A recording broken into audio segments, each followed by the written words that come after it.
what if I told you that the absolute weakest, like the most pathetic adversary in all of military history, a figure you could practically blow over with a stiff breeze, was actually the geopolitical mastermind responsible for enslaving an entire race? Right. It sounds completely absurd when you phrase it like that. It does.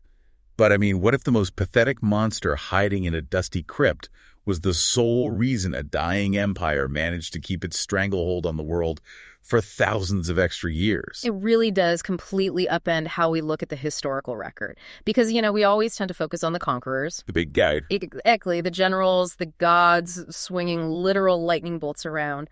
But the real structural damage to the world of Lordran didn't actually come from a battlefield. It came from a grieving father locked in a basement library, just quietly conducting the absolute worst biological experiment imaginable. And that is exactly where we are heading today. We are going way down into the dark.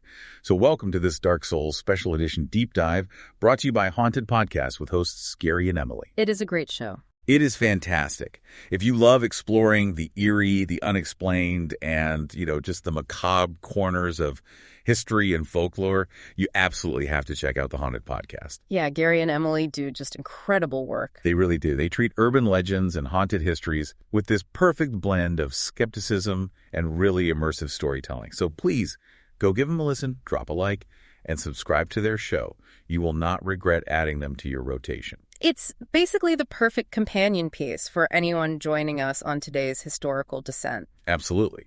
So today we are setting the stage in a world you might think you know, right? But we're looking at it through a very, very different lens. A purely academic lens. Right. We are treating the ancient, ruined world of Lordran as a subject of serious historical and sociological study. Now, we're assuming you, the listener, are already familiar with the broad strokes of Lordran's history. We don't need to retread the basics. Exactly. You know about the dawn of the Age of Fire, you know all about the geopolitical dominance of Lord Grin up in the capital, and you know about Gravelord Nito resting way down in the pitch black of the Tomb of Giants. Right. Those are the textbook foundations. Yeah. So we aren't going to rehash those today. Instead, we are focusing squarely on one highly specific, and I would say deeply misunderstood historical figure. A figure who, honestly, usually only gets a mocking footnote in the combat records. Right. We're talking about Pinwheel. Yes. On the surface, if you read the military ledgers or like the diaries of the undead who traveled down through the catacombs, Pinwheel is just written off as a remarkably weak adversary. Just a complete joke of a fight. A total joke. Yeah. Just this mysterious, frail necromancer hiding in a crypt. But today, we're going to frame him as the epicenter of Lordran's greatest tragedies. And its most seismic political shifts. Exactly. Our mission today is to fundamentally change how you view this entity. We are going to explore the tragic folklore of a grieving family, and we'll dissect the grim scientific mechanics of his necromancy. Because it really was a science, wasn't it? Oh, absolutely. We'll get into how he actually performed these physical miracles. And perhaps most importantly, we will analyze the profound historical significance of his greatest crime. Which was stealing an artifact known as the Rite of Kindling. Right. But before we get into the massive political ramifications of that theft, we really have to start with the physical reality of encountering this thing. It is a profoundly disturbing encounter to read about. It really is, because the historical accounts from explorers who ventured into the catacombs, they paint this deeply unsettling picture. You travel deep underground, past legions of reanimated skeletons, and you drop into this sunken, waterlogged room. Just completely cut off from the rest of the crypt. Right, and it is absolutely overflowing with books and scrolls. It's like an archive of madness, and right in the center of it is Pinwheel. The visual records are so striking. They are. The records describe an entity wearing a long black cloak that just completely covers its body. It has 6 arm-like appendages protruding from it, each holding a lantern. And then there are the masks. Yes, the defining feature. It wears 3 distinct masks at all times. The mask of the father, the mask of the mother, and the mask of the child. We really need to pause on the auditory records of that chamber, too. Oh, definitely. The sounds are worse than the visuals. They are. Explorers with keen hearing have documented something truly haunting before the clash of steel even begins. If you stand quietly in that sunken library, you can hear 3 distinct voices whispering from beneath that cloak. And it's not aggressive whispering. No, not at all. One voice says, "We will never die." Another one just pleads, "Help me." And the third, which is this desperate sobbing voice, just endlessly whispers, "I'm sorry, I'm so sorry." Which instantly shatters the whole idea that this is just some mindless, aggressive monster pacing around a room. Right, there is profound sorrow and regret happening in real time. So the obvious historical question is, who or what is under that cloak? Well, the leading historical theory among Lordran scholars posits that Pinwheel was not originally a single entity at all. It was a collective. Exactly. It was a family. The father of this family was likely a high priest, like an academic residing in the catacombs. And he officially served Gravelord Nito, right? Yes, who is essentially the god of death and disease in this pantheon. So this father would have been a man of fairly high status, orchestrating the rites of the dead, managing these massive crypts. He had a comfortable life, relatively speaking. As comfortable as you can be in a crypt, he had a wife and a child. But a catastrophic event occurred that ended the lives of his family, and it left him completely alone. And the folklore surrounding how they actually died is incredibly dark. It is, and historians are pretty split on it. Yeah, there are two primary theories here. I want to start with Theory A, because it's deeply political and I think it makes the most sense. Okay, lay it out. So, Theory A suggests that the Darkmoon Blades, which, if you're just joining us, are essentially the secret police force serving the gods up in the capital city of Adralundo, it suggests they assassinated the wife and child. And there is actually some fascinating archaeological evidence supporting that assassination theory. The ring, right? Yes. Deep within the catacombs, hidden behind a false illusory wall, explorers found an open sarcophagus containing a female corpse. And resting directly on this corpse is an artifact called the Darkmoon Seance Ring. Okay, so explain the significance of that specific ring for us. Well, the Darkmoon Seance Ring is a highly specific political artifact. It was historically granted only to adherents of Gwendolyn. And Gwendolyn is the deity who leads the Darkmoon Blades. Exactly. So finding this ring on a corpse deep in Pinwheel's domain, it's like finding a CIA badge at a crime scene in a foreign country. That is a perfect way to put it. It strongly suggests a targeted hit. The implication here is that the gods sent assassins to take out the priest's family. But why? Just because he was a priest of Nito? Well, perhaps because he was getting too close to uncovering something he shouldn't have in those books. They killed the family, but they left the father alive to suffer the grief as a warning. See, I see the logic there, but I have to bring up Theory B, even though I push back hard on it. You're not a fan of the curse theory. I'm really not, but let's explain it.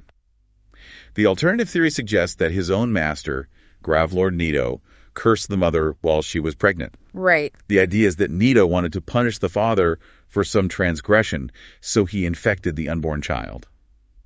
And proponents of this theory always point to the architecture in the catacombs. The statues. Yeah, these horrifying statues of a mother holding a child, where stone spikes are violently bursting out from the child's face, piercing the mother. It's very graphic. Extremely. And they claim this symbolizes a toxic, fatal birth caused by Nito's miasma. You really don't buy the toxic birth theory, because it aligns perfectly with Nito's domain over disease and poison. I don't buy it at all. Honestly, it feels completely like anti-God propaganda. Interesting. Why do you say that? Think about it logically from a historical perspective. Nito is one of the original lords. He commands literal legions of the dead. He sleeps in a pitch-black tomb surrounded by absolute loyalty. Right. He's a massive entity. Exactly. Why would a being of that magnitude care enough about one insignificant librarian priest to enact some convoluted poetic curse on an unborn child? It is very petty. That's human pettiness. Gods don't operate like that in Lordran. They just crush you. The statues of the spiked child feel much more like an artistic representation of the father's internal guilt. Like a carving he made after the fact. Yes, or perhaps a warning carved much later by someone else. The political assassination by the Darkmoon Blades just makes infinitely more sense. Gwendolyn is known for operating in the shadows, using blackmail and targeted hits.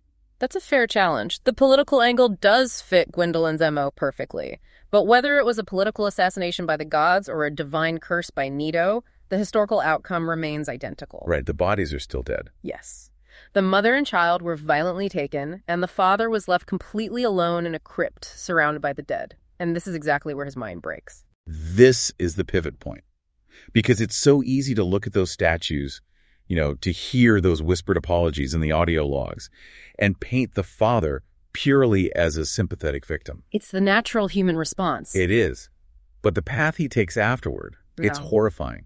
It reminds me intensely of the historical obsession with alchemy in our own world during the Middle Ages. How so? Because the alchemists were mostly just trying to turn lead into gold, weren't they? On the surface, yes. Yeah. But the driving philosophical force behind alchemy, like the real core of it, was the search for the philosopher's stone, the elixir of life. Right, the conquering of mortality. Exactly. It was this arrogant, desperate belief that if you just found the right combination of elements, you could conquer death. You could reverse the natural laws of biology. And that's what Pinwheel tried to do. Yes. This high priest didn't just mourn his family. His grief mutated into this unparalleled arrogance. He looked around his library and decided he was going to reverse death itself. He turned a holy crypt into a grotesque laboratory. Exactly. It's an arrogant, desperate attempt to play God out of sheer, unadulterated grief. He wasn't just a victim anymore. He became a mad scientist. And because he was stationed in the catacombs, he had access to the most dangerous scientific material in the world. The necromancy texts. Yes. Grief drove this high priest to do the unthinkable. He actually crept down into the Tomb of Giants and stole knowledge directly from his master, the god of death. That takes a stunning amount of hubris. It really does. He stole the secrets of necromancy. But here's where we have to view necromancy not as some sparkly, mysterious magic, but as a dark physical science. A biological mechanics problem. Exactly that, a biological mechanics problem. Break that down for us, because the biological outcome of that stolen knowledge is just catastrophic. He attempts to revive his wife and child, and the spell goes completely wrong. Completely sideways. The bodies don't just come back to life in their own forms, right? Yeah. The spell violently fuses their three bodies into one singular monstrous entity. How does that physically happen in this lore? Well, we have to look at the archaic forms of bodily fusion that are present in Lordran. Look at Gravelord Nito himself as the prime example. Okay, yeah. Nito is not a giant human, right? He is a massive amalgamation of hundreds of different skeletons. Just a huge ball of bones and miasma. Literally stitched together by dark energy and miasma. Nito's power involves binding separate organic materials into a collective mass. Okay, I see where this is going. So Pinwheel tried to replicate this macrobiology on a micro scale, but he was using fresh flesh and bone instead of ancient, dry skeletons. Oh, wow. He attempted to splice their souls and their actual bodies back together, but he completely lacked Nito's divine refinement. He wasn't a god. Right. He didn't have a surgical scalpel. He essentially had a metaphysical sledgehammer. So he essentially melts their physical forms together in this desperate attempt to force them to share a life force. Precisely. The fusion process was incredibly imperfect and highly destructive, particularly to the soft tissue of the face and skull. Which brings us to the masks. Yes. Those aren't just ceremonial garments. They're functional, aren't they? Highly functional. Archaeological studies of the entity's remains suggest the fusion destroyed the faces of the wife and child. It's just brutal. It is. The masks are functional death masks. They are physically bolted or grafted onto the decayed, eyeless skulls of the wife and child. Wait, their skulls are protruding from him? Yes, their skulls are permanently protruding from the father's own form, hidden under that black cloak. He covered their ruined faces with these idealized wooden carvings so he wouldn't have to look at the butchery he committed. That is absolutely sickening. It's the physical manifestation of his guilt. But, it leads perfectly into what I think is the most fascinating part of his lore, which is his combat mechanics. The clones. Yes, because when you read the accounts of the undead who actually fought Pinwheel, the defining characteristic of the battle is that Pinwheel clones himself. Right, he creates dozens of copies. Dozens of copies that shoot fire and just teleport around the room. And in a traditional context, it feels like basic magic, just a wizard casting a mirror image spell. But it isn't magic. No. The historical record suggests this is actually a masterclass in grim scientific puppetry. It absolutely is puppetry. If you observe the environment leading up to Pinwheel's sunken chamber, you see all the remnants of his failed experiments. Wheels, right? Yes, there are skeletons strung up on wooden wheels acting as traps. But crucially, if you look closely at his personal skeleton minions, their hands and feet have been surgically amputated. Wait, why amputate the hands and feet of your own guards? That seems completely counterintuitive if you want them to protect you from intruders. Well, because a puppet doesn't need hands and feet. They just get in the way of the strings. Pinwheel strings these bodies up, but he isn't using twine. He operates them via steel rods and magical lanterns. So those 6 arms holding the lanterns. The lanterns aren't just for light. They project a localized anti-gravity field. Wow. Okay, so when historical accounts describe him teleporting or his clones floating through the air, that's not teleportation at all. No, not at all. It's a grand scientific misdirection. He is manipulating amputated corpses from the shadows using these rods and lanterns. He's projecting his own image onto them. Exactly, and floating them around the room to disorient attackers. He's literally a puppeteer pulling levers behind a curtain. Which perfectly explains why Pinwheel is historically recorded as a pathetically weak adversary in direct physical combat. Because he wasn't a warrior. Right. He was a scholar in a library playing with strings. But I actually want to take a slightly different angle on these clones. Okay, what's your theory? Most historians assume he built this massive defense system to guard the Tomb of Giants, right? Like he's a warden. That's the standard reading, yes. I don't think those clones were ever meant for an offensive military strategy. Think about historical dictators who used body doubles. Like Saddam Hussein or Stalin. Exactly. The use of a body double is rarely about sending them to the front lines to fight your wars for you. It is a manifestation of immense, crippling paranoia. It's about confusing assassins. Yes. Pinwheel's clones seem like the ultimate expression of a man who is terrified of the consequences of his own theft.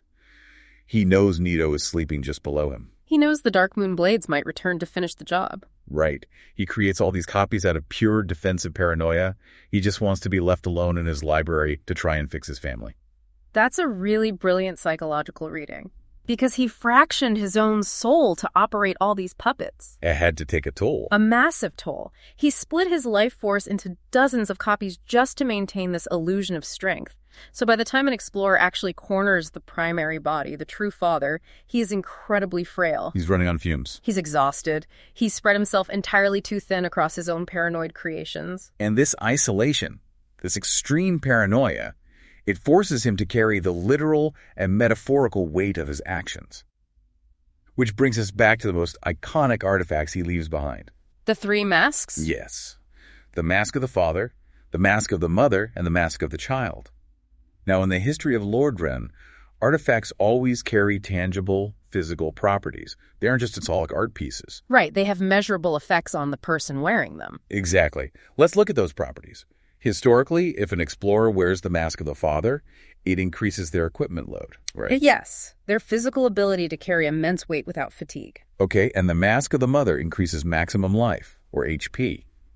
And the mask of the child increases stamina recovery, the sheer speed at which you regain energy after exertion. Those are the historical buffs, yes. So how do you interpret those properties sociologically? Because they can't just be random magical enchantments. There has to be a connection. There is, and they perfectly map onto the tragedy of the family. Right. Let's look at the father first. He literally carries the physical burden of the fused bodies. He's the anchor. Exactly. He is dragging the physical weight of his sins and the corpses of his family around that crypt every single day. Thus, his mask grants the strength to carry immense loads. That makes perfect sense. Yeah. And the mother? The mother represents the preservation of life. Remember, she was the one struck down while pregnant. She was the vessel of life that was violently emptied. So her mask clings desperately to life force. It boosts vitality because it was robbed of it. Right. And the child represents boundless, restless energy, the stamina, the potential of a life that was never allowed to be realized. It's honestly heartbreaking when you lay it out like that. It is. And we can actually elevate this by looking at broader mythological concepts of the soul. Oh, I like where this is going. In Norse mythology, for example, the soul isn't one singular glowing orb inside your chest. It's divided into distinct parts. Right, there's a physical and mental split. Yes. You have the life force, which animates the body, and you have the consciousness, or the mind, which holds the personality and memories. So how does that apply to Pinwheel? Pinwheel's experiment was a catastrophic attempt to hack this mythological system. He tried to trap the distinct consciousnesses of his family within one shared physical life force. He forced three minds to run off one vital battery. Exactly. Okay, hold on, because that triggers a completely different thought for me. What's with that? If you have three distinct consciousnesses, a grieving father, a murdered mother, and a poisoned child, all violently trapped in one biological vessel sharing one nervous system, The sensory overload would be instant. it would be agonizing. Just total immediate madness. Without a doubt. Exactly. So without the masks to clearly define who is speaking or who is looking, the three minds would have instantly dissolved into total screaming insanity. I think the masks functioned as psychological anchors. Wait, you're suggesting they were primitive psychiatric tools? Yes. Think about it. When the mother's mask speaks, the collective mind knows it's the mother. It creates physical boundaries within a shared, overloaded brain. It compartmentalizes the trauma. Precisely. The masks aren't just hiding decayed faces. They're the only things keeping the entity of Pinwheel from tearing itself apart in a psychotic break. That is a fascinating theory. The father carved them so they could maintain some semblance of individual identity while trapped in this horrific flesh prison. That is a chilling interpretation, and it aligns perfectly with the whispering we discussed earlier. The voices are distinct because the masks enforce that distinction. It's the only way they can communicate without bleeding into each other. It is a fragile, horrifying equilibrium. The father is managing a constant psychological hostage situation within his own body. But here's where we have to execute a massive pivot. Political shift. Yes, because while Pinwheel was down in the dark, obsessing over preserving his own family's sanity and hiding from the world, the initial crime he committed to gain this power fundamentally altered how all of Lordran functioned. On a macro political scale. Yes. We have to zoom out now. From the micro-tragedy of a dusty crypt to the macroeconomics of a dying world. Because the artifact Pinwheel stole from Nito wasn't just a necromancy textbook. Right. He stole something called the Rite of Kindling. Yes. Let's lay the groundwork for this, because this is where the history gets incredibly complex, and I want to make sure everyone is following. For those who need a refresher on the historical texts, what exactly is the Rite of Kindling? On a purely mechanical level, the Rite of Kindling is a ritual. It allows the undead to physically burn humanity at bonfires. And doing this strengthens the flames. Right, which in turn grants the undead more healing power, known historically as Estus. But to understand the true geopolitical gravity of this, we need to introduce a rigorous sociological framework. Okay, let's build that framework. Yeah. Because it's not just about getting more health potions. Not at all. In the society of Lordran, the undead are not just mindless zombies shuffling around, at least not initially. Right, they are functioning people. They are an abject political underclass. They are humans who have been shackled by the ruling class, the gods of Anor Londo, using a brand called the Dark Sign. And what does that brand look like? It's a literal ring of fire branded onto their flesh. We need to define humanity in this context too, because in our world, in English, humanity is a philosophical concept, right? It's empathy, it's human nature. But in Lordran, it's tangible. Isn't it a physical object? Precisely. In the historical reality of Lordran, humanity is a physical object. If you hold it, it looks like a heavy, black, wispy sprite. Like a piece of dark matter. Exactly. It is a tangible fragment of the original Dark Soul. It is literal dark matter. Fire, conversely, represents the established order of the gods. The Age of Fire. Right. The Age of Fire is the era of disparity, of light and dark, life and death, ruled by Lord Gwyn. And the gods were terrified of the dark, weren't they? Terrified. They feared the Dark Soul, and they feared humanity's true potential to eventually outlast the fire and usher in an age of dark. So they created a system to contain it. They branded them with the Dark Sign to create a leak. Exactly. Whenever an undead dies, their physical humanity, their actual piece of the Dark Soul, is burned away by this ring of fire. And then they are resurrected at a bonfire, stripped of that power. Yes. Now, I know some of the sociological sources we reviewed applied a very specific psychological framework to this dynamic. You mentioned a Lacanian framework in your notes, and I flagged that immediately. I'm going to need you to ELI 5 that for me. Oh. Explain. Like, I'm 5. I will do my best. Because I'm a historian, not a French psychoanalyst. Break down this Lacanian theory. How does Jacques Lacan apply to a zombie burning a black rock at a campfire? Okay, I will simplify Lacan for the catacombs. In the Lacanian framework, human psychology is divided into different registers. One of them is called the real. The real, okay. Now, the real isn't reality as we see it. The real is that which resists all categorization. It is wild, chaotic, incomprehensible potential. Like the void. Exactly. It's the void. It is everything that threatens the established, structured world we live in, which Lacan calls the symbolic order. Okay, so mapping this onto Lordran, the symbolic order is Lord Gwyn's Age of Fire. Yes. It's the castles, the laws, the hierarchy, the status quo. It's the system that says gods rule, humans serve. Exactly right. The god society requires the absolute suppression of the chaotic real to function. Because if the real breaks through, society collapses. And humanity is the real. In Lordran humanity, that dark matter is the physical manifestation of the real. It is chaotic, dark, potential. So how do the bonfires fit into this? The bonfires scattered across Lordran act as ideological anchoring points. They are physical manifestations of the symbolic order. The gods created societal myth-making, like the prophecy of the chosen undead, to compel this underclass to constantly seek out these bonfires. Wait, I think I'm putting the pieces together. The bonfires suppress the chaotic potential of humanity. Yes. So the gods created a system where the oppressed class is forced to constantly return to the very symbols of their oppression. It's brilliant in its cruelty. They go to the bonfires for warmth and healing. But the bonfires are essentially processing plants for their souls. You've got it perfectly. I look at this and I immediately compare the burning of humanity to a brutal religious tithe, or like an inescapable tax. A soul tax. Think about it. The ruling class, the gods, convinced the oppressed class, the undead, to literally burn away their own potential, their own physical essence, their humanity, just to maintain the very infrastructure that keeps them imprisoned. It's a perfectly closed loop. You go to a bonfire, you feel weak, so you burn your humanity to get more healing power, more estus, but you're really just feeding the god's engine. You are taxing your own soul to keep the god's streetlights on. That is a phenomenal analogy. You are literally burning your own political leverage to maintain the grid that cages you.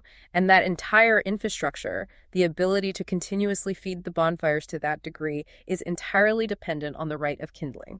Which brings us right back to Pinwheel. Yes, it does. Before Pinwheel's theft, the rite of kindling was locked away in the pitch black by Gravelord Nito. Because Nito was managing death. Exactly. Nito, as the god of death, perhaps used it to harvest humanity in a highly controlled manner. He was managing the delicate balance of life and death. The ability to dramatically bolster the flames was not accessible to the common undead wandering the world. So, by sneaking into the Tomb of Giants and stealing the rite of kindling, Pinwheel takes this sacred, controlled mechanism and accidentally democratizes it. He pulls it right out of the vaults. And leaves it sitting in a dusty library halfway up the catacombs. He does. And this macro-political view completely recontextualizes Pinwheel's crime. It really does. He didn't just commit a personal sin to save his wife. He inadvertently became a massive player in the geopolitical fate of the world. By taking the rite and leaving it vulnerable to be taken by roaming undead explorers, he gave the oppressed class the very tool the gods needed them to have to perpetuate their own enslavement. The ripple effects of this are just staggering. Yeah.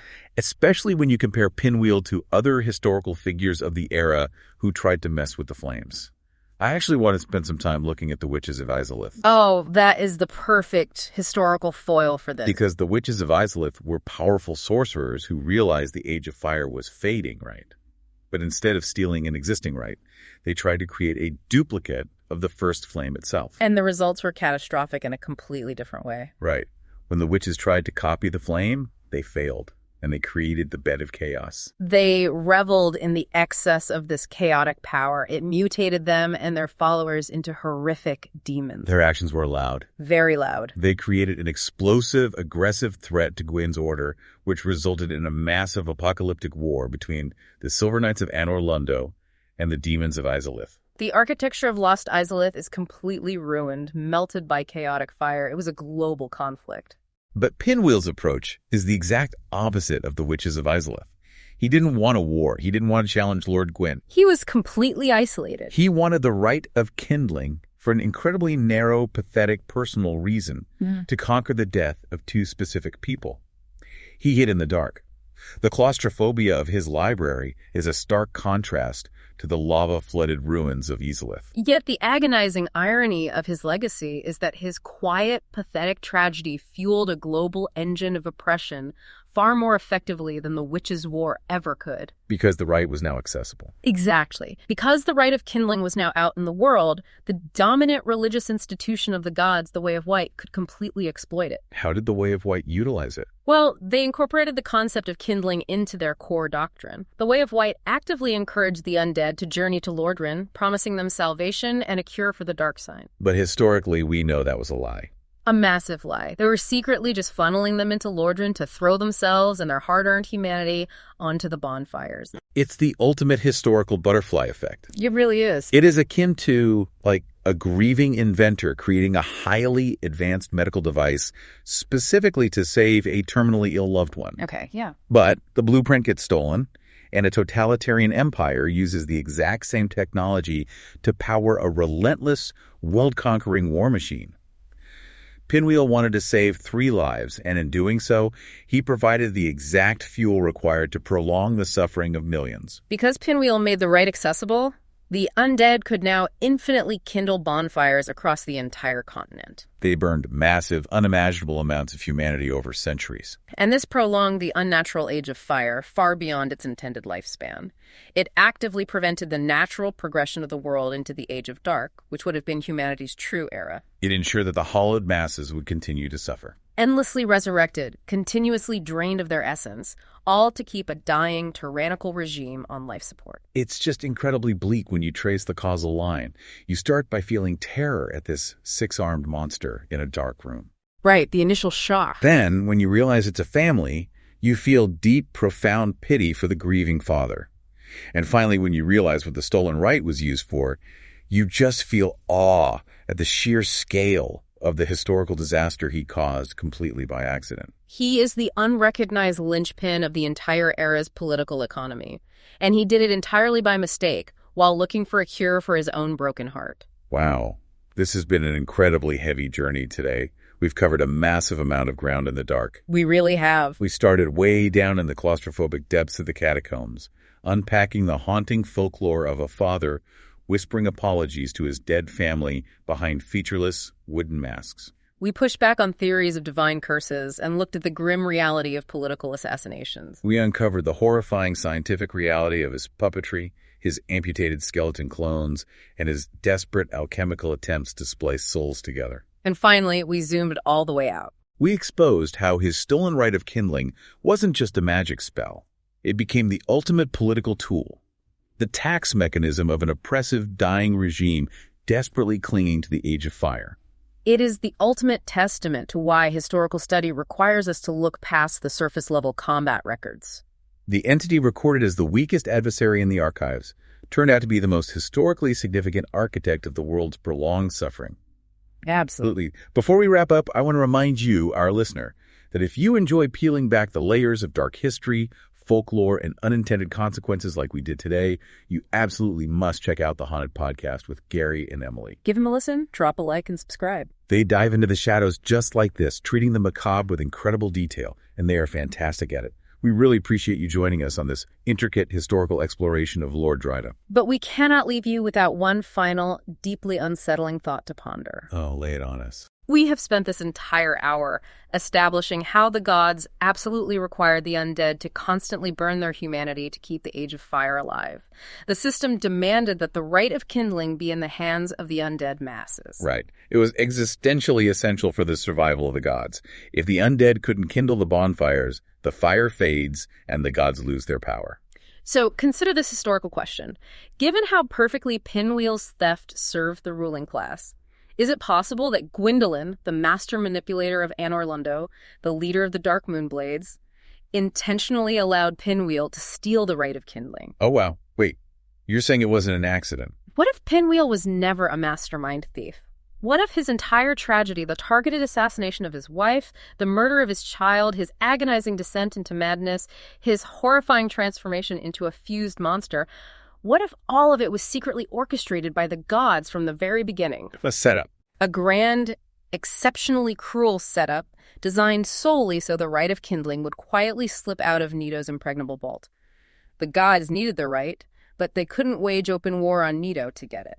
So they broke a priest's mind, knowing his grief would drive him to steal it. They manufactured a tragedy just to ensure the tool of enslavement would inevitably find its way into the hands of the very people destined to burn themselves alive. So he was a puppet before he ever even picked up the strings. That is wild. We'll leave you with that.